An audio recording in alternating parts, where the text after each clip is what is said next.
দেখছেন এই মুহূর্তে আপনাদের প্রিয় চ্যানেল রোজ বাংলা। পৌঁছে দিচ্ছি আজকের এই মুহূর্তের বাছাই করে এক্সক্লুসিভ 10টি গুরুত্বপূর্ণ সংবাদ। আমাদের সাথে জুড়ে থাকবেন। চ্যানেলটিতে নতুন এসে থাকলে অবশ্যই সাবস্ক্রাইব করে পাশের বেল আইকনে ক্লিক করবেন। বিস্তারিত দেখবার জন্য শেষ পর্যন্ত জুড়ে থাকবেন। লাইক শেয়ার করে আমাদের পাশে সাপোর্ট বজায় রাখবেন। যে কোনো ধরনের মতামত, কোন এলাকা থেকে আমাদের সংবাদ দেখছেন অবশ্যই লিখে জানাতে ভুলবেন না কমেন্ট বক্সে। তো চলুন এবার বিস্তারিত সংবাদগুলি জেনে নেওয়া যাক। মার্কিন প্রেসিডেন্ট ডোনাল্ড ট্রাম্পের চোখ রাঙানি উপেক্ষা করে রাশিয়ার সঙ্গে ব্যবসা অব্যাহত ভারতের। রাশিয়া থেকে তেল কিনবে ভারত, দাবি ভারতের সরকারি সূত্রের। রাশিয়া থেকে তেল কেনা চলবে না। সম্প্রতি ভারত সহ একাধিক দেশকে এই মর্মে একাধিকবার সরাসরি হুমকি দিয়েছেন মার্কিন প্রেসিডেন্ট ডোনাল্ড ট্রাম্প। এর মাঝেই আবার কানাঘুষো শোনা যাচ্ছিল ট্রাম্পের ভয়ে ভারতের রাষ্ট্রায়ত্ত সংস্থাগুলি নাকি রাশিয়ার থেকে খনিজ তেল কেনা বন্ধ রেখেছে। কিন্তু শনিবার সেই দাবি উড়িয়ে দিল ভারতের সরকারি সূত্র। মার্কিন সংবাদ মাধ্যম নিউ ইয়র্ক টাইমসের একটি প্রতিবেদনে দাবি করা হয়েছে, এখনই রাশিয়ার থেকে তেল কেনা বন্ধ করছে না ভারত সরকার। শনিবার এমনটাই জানিয়েছে ভারতের উচ্চপদস্থ দুই আধিকারিক। জানানো হয়েছে, ডোনাল্ড ট্রাম্পের হুঁশিয়ারির পরেও নীতিতে কোনো পরিবর্তন হয়নি ভারতের। এমনকি রাশিয়া থেকে তেল কেনা কমানোর জন্য উপরমহল থেকে সংস্থাগুলিকে কোনো নির্দেশ দেয়নি ভারত সরকার। প্রসঙ্গত, গত বুধবার ভারতীয় পণ্যের ওপর 25% শুল্ক আরোপ করার কথা ঘোষণা করেছেন মার্কিন প্রেসিডেন্ট। পাশাপাশি রাশিয়ার কাছ থেকে তেল এবং অস্ত্র কেনার জন্য ভারতকে জরিমানা দিতে হবে বলে হুঁশিয়ারি দিয়েছেন ডোনাল্ড ট্রাম্প। জরিমানার অঙ্ক সম্পর্কে অবশ্য স্পষ্ট করে কিছু জানাননি তিনি। সেই আবহে সংবাদ সংস্থা রয়টার্সের একটি রিপোর্ট প্রকাশ্যে আসে। তাতে দাবি করা হয়, ভারতের রাষ্ট্রায়ত্ত বৃহত্তম 4টি সংস্থা Indian oil, Hindustan petroleum, Bharat petroleum এবং ম্যাঙ্গালোর রিফাইনারি পেট্রোলিয়াম লিমিটেড নাকি গত এক সপ্তাহ ধরে রাশিয়ার কাছ থেকে খনিজ তেল কেনা স্থগিত রেখেছে। যদিও শুক্রবার এই বিষয়ে প্রশ্ন করা হলে ভারতের বিদেশ মন্ত্রকের মুখপাত্র রণধীর জয়সওয়াল জানিয়েছেন, এমন কোনো পদক্ষেপ সম্পর্কে কেন্দ্রের কাছে কোনো খবর নেই। রাশিয়া থেকে তেল কেনার বিষয়ে আগের অবস্থানে অনড় থাকতে দেখা গিয়েছে রণধীর জয়সওয়ালকে। তিনি জানিয়েছেন, বাজারে কে কী দাম দিচ্ছে, বিশ্বের সার্বিক পরিস্থিতির প্রেক্ষিতে আমরা আমাদের জ্বালানি চাহিদা পূরণ করে থাকি। অর্থাৎ তেল আমদানির ক্ষেত্রে যে জাতীয় স্বার্থকে অগ্রাধিকার দেবে ভারত, সে কথা কার্যত স্পষ্ট করে দিয়েছেন ভারতের বিদেশ মন্ত্রকের মুখপাত্র। সেই আবহেই সরকারি সূত্র জানিয়েছে, রাশিয়া থেকে এখনই তেল আমদানি বন্ধ করছে না ভারত। উল্লেখ্য, ভারত বিশ্বের 3য় বৃহত্তম তেল আমদানিকারক দেশ। ভারতের এই প্রয়োজনীয় তেলের বেশিরভাগ আসে বাইরে থেকে। এর আগে ভারত সৌদি আরব, সংযুক্ত আরব আমিরশাহীর মতো পশ্চিম এশিয়ার দেশগুলি থেকে তেল কিন্তু পশ্চিম এশিয়ার বদলে গত কয়েক বছর ধরে তেল আমদানির জন্য রাশিয়ার দিকে ঝুঁকেছে নয়াদিল্লি। গত জুন মাসেও রাশিয়া থেকে দৈনিক 20.8 লক্ষ ব্যারেল তেল আমদানি করেছে ভারতের শোধনাগারগুলি। অপরদিকে আমেরিকায় আইফোন বিক্রিতে ভারতই প্রথম। ডোনাল্ড ট্রাম্পের আপত্তি উড়িয়ে ভারতে উৎপাদন বাড়াচ্ছে অ্যাপেল। আমেরিকার বাজারে আইফোন বিক্রিতে চীনকে ছাপিয়ে গেল ভারত। ভারতে তৈরি আইফোন ছেয়ে গিয়েছে মার্কিন বাজারে। ভারত থেকে রাজস্ব আদায়ে প্রচুর আয় হচ্ছে অ্যাপেলের। তাই ভারতেই উৎপাদন বৃদ্ধিতে জোর দিচ্ছে অ্যাপেল সংস্থা। এমনটাই জানিয়েছেন অ্যাপেলের সিইও টিম কুক। এই বিষয়ে আমেরিকার প্রেসিডেন্ট ডোনাল্ড ট্রাম্পের সঙ্গে তার মনোমালিন্য হয়েছিল। সম্প্রতি অ্যাপেলের সিইও জানিয়েছেন, আমেরিকায় গত কয়েক মাসে যত আইফোন বিক্রি হয়েছে তার অধিকাংশই ভারতে তৈরি, মেড ইন ইন্ডিয়া। সার্বিকভাবে চীনে আইফোনের উৎপাদন ভারতের চেয়ে বেশি, তবে আমেরিকায় বিক্রির ক্ষেত্রে ভারত ছাপিয়ে গিয়েছে চীনকেও। আপাতত আমেরিকায় বিক্রির তালিকায় চীন 2য় স্থানে রয়েছে। আমেরিকার বাইরের বাজারে অবশ্য আইফোন বিক্রিতে চীনের অর্থাৎ মেড ইন চায়না আধিপত্য বজায় রয়েছে। আমেরিকার বাজারে শুধু আইফোন নয়, ম্যাকবুক, আইপ্যাড, হাতঘড়ির মতো নানাবিধ পণ্য বিক্রি করে অ্যাপেল। ওই সমস্ত পণ্য অধিকাংশ তৈরি হয় ভিয়েতনামে, জানিয়েছেন টিম কুক। অ্যাপেলের সিইওর সঙ্গে ভারতে আইফোন তৈরি নিয়ে মার্কিন প্রেসিডেন্ট ডোনাল্ড ট্রাম্পের যে মনোমালিন্য হয়েছিল তা কারো অজানা নয়। গত মে মাসে ট্রাম্প বলেছিলেন, টিম কুকের সঙ্গে আমার একটা সমস্যা হয়েছে। আমি ওকে বলে দিয়েছি, তুমি ভারতে অনেক কিছু তৈরি করছো, আমি চাই না ভারতে তুমি উৎপাদন করো। পাশাপাশি ভারত সহ অন্য দেশে পণ্য তৈরি করলে অ্যাপেলকে অতিরিক্ত 25% শুল্ক দিতে হবে বলেও হুঁশিয়ারি দিয়েছিলেন ডোনাল্ড ট্রাম্প। কিন্তু ডোনাল্ড ট্রাম্পের আপত্তিকে উড়িয়ে দিয়ে অ্যাপেল ভারতেই এবার আইফোন তৈরি করছে। ইতিমধ্যে ভারতের উপর আমেরিকার 25% শুল্ক আরোপ করার আবহে ফের 3য় বৃহত্তম অর্থনীতির স্বপ্ন দেখালেন নরেন্দ্র মোদী। স্বদেশি পণ্যের ওপর জোর। প্রধানমন্ত্রী নরেন্দ্র মোদীর। শনিবার নিজের লোকসভা কেন্দ্র বারাণসী সফরে গিয়েছিলেন মোদী। সেখানে তিনি বলেন, সারা বিশ্বে এখন অস্থিরতার পরিবেশ তৈরি হয়েছে। সব দেশ নিজেদের স্বার্থ দেখছে। আগামী দিনে বিশ্বের তৃতীয় বৃহত্তম অর্থনীতি হিসেবে ভারত আত্মপ্রকাশ করবে। তাই আমাদের অর্থনীতির বিষয়ে আরও সজাগ থাকতে হবে। এদিন প্রধানমন্ত্রী নরেন্দ্র মোদী আরও বলেন, দেশের স্বার্থ বজায় রাখতে সরকার সব রকম চেষ্টা করছে। যারা দেশের মঙ্গল চান, ভারতকে বিশ্বের তৃতীয় বৃহত্তম অর্থনীতি হিসেবে দেখতে চান, দলমত নির্বিশেষে তাদের উচিত মতপার্থক্য ভুলে স্বদেশি পণ্যের উপর জোর দেওয়া। 25% শুল্ক চাপানোর সময় ভারতীয় অর্থনীতিকে মৃত বলে দাবি করেছিলেন মার্কিন প্রেসিডেন্ট ডোনাল্ড ট্রাম্প। রাশিয়ার সঙ্গে বাণিজ্য নিয়েও দিল্লিকে হুঁশিয়ারি দিয়েছিলেন মার্কিন প্রেসিডেন্ট। সেই আবহে এদিন প্রধানমন্ত্রী নরেন্দ্র মোদীর এই মন্তব্য অত্যন্ত তাৎপর্যপূর্ণ বলে মনে করছে ওয়াকিবহাল মহল। ধর্ষণের দায়ে যাবজ্জীবন কারাদণ্ড প্রাক্তন প্রধানমন্ত্রী দেবগৌড়ার নাতির, সঙ্গে 11 লক্ষ টাকা করা হলো জরিমানা। ধর্ষণের অভিযোগে যাবজ্জীবন সাজা কারাদণ্ড হল প্রাক্তন প্রধানমন্ত্রী এইচ.ডি. দেবগৌড়ার নাতি প্রজ্জ্বল রেভান্নার। শনিবার বেঙ্গালুরুর বিশেষ আদালত ওই সাজা ঘোষণা করেছে। সেই সঙ্গে 11 লক্ষ টাকা জরিমানা ঘোষণা করা হয়েছে। এই অর্থ ক্ষতিপূরণ হিসেবে নির্যাতিতাকে দিতে হবে বলে জানিয়েছে আদালত। গতকালই ধর্ষণ মামলায় প্রাক্তন সাংসদ প্রজ্জ্বলকে দোষী সাব্যস্ত করেছিল আদালত।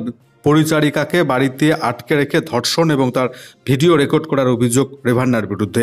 2024 সালে তাকে গ্রেপ্তার করা হয়। বিপদ বুঝে মাঝখানটায় অবশ্য দেশ ছেড়ে পালানোর চেষ্টা করেছিল প্রাক্তন প্রধানমন্ত্রীর নাতি, তবে শেষ রক্ষা হয়নি। অভিযোগ দায়েরের পরে দ্রুততার সঙ্গে এগিয়েছে তদন্তভার পায় সিআইডি সাইবার ক্রাইম স্টেশন। ভারতীয় ফৌজদারি দণ্ডবিধি তথ্য প্রযুক্তি আইনে দায়ের হয় মামলা। প্রায় 14 মাস পরে মামলা রায় ঘোষণা হলো। মহাজোট ইন্ডিয়ার বৈঠকে অভিষেক ব্যানার্জি। আগামী 7ই আগস্ট বিরোধী মহাজোট ইন্ডিয়ার বৈঠকে যোগ দিচ্ছেন তৃণমূলের সর্বভারতীয় সাধারণ সম্পাদক অভিষেক বন্দ্যোপাধ্যায়। জানা গিয়েছে, ওই দিন মহাজোট ইন্ডিয়ার একটি সান্ধ্যকালীন বৈঠক এবং নৈশভোজ রয়েছে। সেখানে তৃণমূলের তরফে থাকছেন অভিষেক ব্যানার্জি। সাম্প্রতিক পরিস্থিতিতে ইন্ডিয়ার এই বৈঠক অত্যন্ত গুরুত্বপূর্ণ হতে চলেছে। বিশেষ করে SIR বা ভোটার লিস্টের নিবিড় সমীক্ষা নিয়ে দেশব্যাপী আন্দোলনের কর্মসূচি নিয়ে বিস্তারিত আলোচনা করবেন তারা। সেখানে সর্বসম্মতভাবে কোনো সিদ্ধান্ত নেওয়া হতে পারে। তার আগে 5ই আগস্ট তৃণমূলের সাংগঠনিক বৈঠক রয়েছে, সেখানেও উপস্থিত থাকবেন অভিষেক ব্যানার্জি। অন্যদিকে জম্মু কাশ্মীরে খতম আরও 3 জঙ্গি। শনিবার সকালে কুলগাঁও জেলায় ওই জঙ্গিদের নিকেশ করেছে নিরাপত্তা বাহিনী। নিহত জঙ্গিরা লস্কর-ই তৈবার শাখা TRF এর সঙ্গে জড়িত। তারা পহেলগাঁও হামলার সঙ্গে যুক্ত ছিল বলে অনুমান। সেনার বিশেষ অভিযান অপারেশন অখাল-এ ওই সাফল্য মিলল। গত 28 জুলাই সেনার অভিযান অপারেশন মহাদেব-এ 3 জঙ্গি নিকেশ হয়। জানা যায় এরাই পহেলগাঁও হামলার মূল চক্রী। বিষয়টি নিয়ে তোলপাড় হয় সংসদ অধিবেশন। বিরোধীদের প্রশ্নের উত্তরে স্বরাষ্ট্রমন্ত্রী অমিত শাহ বিষয়টি নিশ্চিত করেন। অপারেশন মহাদেবের মাত্র 4 দিন কাটতেই এবার অপারেশন অখালে সাফল্য এলো। এই অভিযানে যৌথভাবে অংশ নিয়েছিল ভারতীয় সেনা, CRPF এবং জম্মু কাশ্মীর পুলিশ।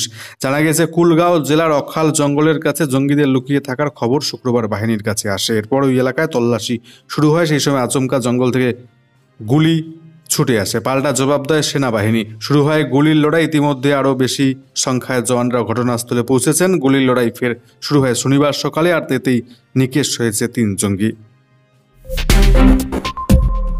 রাজ্য জুড়ে শনিবার থেকে শুরু হলো নতুন প্রকল্প আমাদের পাড়া আমাদের সমাধান। প্রথম দিনেই বিপুল সাড়া পড়ল আমাদের পাড়া আমাদের সমাধান শিবিরে। এদিন শিবিরে এসেছেন প্রায় 2 লক্ষ মানুষ। আধিকারিকদের সঙ্গে আলোচনা করে তারা নিজেরাই পাড়ার এলাকার যাবতীয় সমস্যা সমাধানের জন্য প্রকল্প নির্দিষ্ট করেছেন। এদিন রাজ্য জুড়ে মোট 634টি শিবিরের আয়োজন করা হয়েছিল। 3টি বুথ পিছু একটি করে শিবির হয়েছে। এক একটি বুথের জন্য 10 লক্ষ টাকা করে বরাদ্দ করেছে নবান্ন। প্রত্যেকটি শিবিরে দুয়ারে সরকার কর্মসূচির একটি করে কাউন্টারও রাখা হয়েছিল। সেখানে লক্ষ্মীর ভাণ্ডার, বার্ধক্য ভাতা সহ 37টি জনকল্যাণমূলক প্রকল্পের সুবিধে পাওয়ার জন্য আবেদনপত্র জমা নেওয়া হয়েছে। এদিন দক্ষিণ 24 পরগনায় সর্বাধিক শিবির অনুষ্ঠিত হয়েছে। এরপরে রয়েছে নদিয়া এবং মুর্শিদাবাদ জেলা। উত্তরপ্রদেশে ভয়াবহ দুর্ঘটনা। মন্দিরে পুজো দিতে যাওয়ার পথে নিয়ন্ত্রণ হারিয়ে খালে পড়ল গাড়ি। ঘটনাস্থলে মৃত্যু 3 শিশুসহ 11। রবিবার সকালে ভয়াবহ ঘটনাটি ঘটেছে গোন্ডা জেলার ইটিয়াথোক জেলায় দুর্ঘটনার পর স্থানীয়রা প্রথমে উদ্ধার কাজ শুরু করে। 4 জনকে গুরুতর আহত অবস্থায় উদ্ধার করে হাসপাতালে ভর্তি করা হয়। পরে পুলিশ উদ্ধারকারী দল পৌঁছে গাড়িটিকে জল থেকে তোলার পাশাপাশি 11 জনের মৃতদেহ উদ্ধার করা হয়। ঘটনায় শোক প্রকাশ করেছেন মুখ্যমন্ত্রী যোগী আদিত্যনাথ। স্থানীয় সূত্রে জানা গিয়েছে, দুর্ঘটনায় যাদের মৃত্যু হয়েছে তারা প্রত্যেকেই একই পরিবারের সদস্য। পুলিশ জানিয়েছে, এদিন সকালে মতিগঞ্জ থানা এলাকার সাহাগাঁওয়ের বাসিন্দা প্রহ্লাদ গুপ্ত পরিবারের সদস্যদের নিয়ে পৃথ্বীনাথ মন্দিরে যাচ্ছিলেন। মন্দিরে যাওয়ার পথে এমন ভয়াবহ মর্মান্তিক দুর্ঘটনাটি ঘটেছে। মৃতদের পরিবারকে 5 লক্ষ টাকা করে আর্থিক সাহায্যের কথা ঘোষণা করেছে উত্তরপ্রদেশ সরকার। বিহারে ইতিমধ্যে হয়েছে এসআইআর, নিবিড় ভোটার লিস্ট যাচাই। নাম বাদ গিয়েছে 65 লক্ষ ভোটারের। বিহারের নতুন ভোটার তালিকা নিয়ে বোমা ফাটালেন এবার রাজ্যের প্রাক্তন উপমুখ্যমন্ত্রী বিরোধী দলনেতা তেজস্বী যাদব। শনিবার সকালে সাংবাদিক সম্মেলন করে তিনি জানিয়েছেন, আমার নাম এই নতুন ভোটার তালিকায় নেই, নাম গিয়েছে বাদ। আমি কি করে লড়ব ভোটে? কি আশ্চর্য! অতিরিক্ত বলার প্রয়োজন নেই যে। তার এই দাবির সঙ্গে সঙ্গে বিহার তো বটে, গোটা দেশের নির্বাচন কমিশনের ভূমিকা নিয়ে প্রশ্ন উঠতে শুরু করেছে। লালু প্রসাদ যাদবের ছেলে তেজস্বী যাদব বলেন, শুক্রবার নির্বাচন কমিশন যে খসড়া ভোটার তালিকা প্রকাশ করেছে তাতে তার নাম নেই। পাটনায় সাংবাদিকদের সামনে বলেন, তিনি বিশেষ সংশোধনী অভিযানের সময় গণনা ফর্ম জমা দিয়েছিলেন, কিন্তু খসড়া তালিকায় প্রকাশের পর দেখা গিয়েছে তার নাম নতুন ভোটার লিস্টে নেই। তার প্রশ্ন, এখন আমি কি করে আসন্ন বিধানসভা ভোটে লড়াই করব? তেজস্বীর বিস্ফোরক অভিযোগ, এপিক নম্বর নাম দিয়ে খুঁজে অনলাইনে তার নামের হদিশ মিলছে না। পুত্র তেজস্বী যাদবের অভিযোগ, প্রত্যেকটি বিধানসভা ক্ষেত্র থেকে অন্ততপক্ষে 30,000 নাম বাদ দেওয়া হয়েছে। মোট 65 লক্ষ ভোটারের নাম বাদ দেওয়া হয়েছে বিহারের ভোটার লিস্ট থেকে, অর্থাৎ 8.5% ভোটারের নাম বাদ গেল বিহারের ভোটার লিস্ট থেকে। তবে তেজস্বী যাদবের অভিযোগের জবাবে নির্বাচন কমিশন জানিয়েছে খসড়া ভোটার তালিকায় তার নাম রয়েছে। কমিশন তার দাবি খণ্ডন করতে পাল্টা একটি তালিকা প্রকাশ করে দেখিয়ে দিয়েছে যে তেজস্বী যাদবের নাম রয়েছে নতুন ভোটার লিস্টে। কমিশন বলেছে তার ক্রমিক নম্বর 416, হাউস নম্বর 10, এপিক নম্বরও দিয়ে দিয়েছে কমিশনের দাবি, তেজস্বী যাদব তার পুরনো এপিক নম্বর দিয়ে খুঁজেছেন নিশ্চয়ই, সেই কারণে তিনি তার বিস্তারিত তথ্য পাননি অনলাইনে। কেমন থাকবে আজ বাংলার আবহাওয়া? শুরুতেই নজর থাকছে উত্তরবঙ্গের জেলাগুলির দিকে। আজকে উত্তরবঙ্গের জলপাইগুড়ি, আলিপুরদুয়ার দুটো জেলায় লাল সতর্কবার্তা জারি। অতি ভারী বৃষ্টিপাতের জন্য আজকে লাল সতর্কবার্তায় দুটো জেলাতে জারি রয়েছে। 7 থেকে 20 সেন্টিমিটার, কিছু কিছু জায়গায় 20 সেন্টিমিটারের অধিক বৃষ্টিপাত আজকে সম্ভাবনা।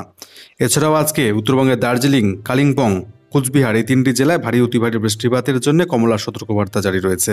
ভারী বৃষ্টিপাতের জন্য উত্তর দিনাজপুর, দক্ষিণ দিনাজপুর, মালদা জেলায় হলুদ সতর্কবার্তা জারি রেখেছে আবহাওয়া দপ্তর। পরবর্তী 24 ঘন্টা সোমবারে দার্জিলিং, জলপাইগুড়ি, কালিম্পং, আলিপুরদুয়ার, কোচবিহারে ভারী থেকে অতি ভারী বৃষ্টিপাতের জন্য কমলা সতর্কবার্তা জারি রয়েছে। সোমবার উত্তর দিনাজপুর, দক্ষিণ দিনাজপুর, মালদা জেলাতেও ভারী বৃষ্টিপাত হবে। সেই 3টি জেলায় হলুদ সতর্কবার্তা জারি করেছে আবহাওয়া দপ্তর। অপরদিকে দক্ষিণবঙ্গের কোনো জেলাতে এই মুহূর্তে ভারী বৃষ্টিপাতের সম্ভাবনা নেই, তবে বিক্ষিপ্তভাবে হালকা মাঝারি বৃষ্টি, জেলাগুলিতে 30 থেকে 40 কিমি বেগে ঝোড়ো হাওয়া বইবে বলে আবহাওয়া দপ্তর সতর্কবার্তা দিয়েছে।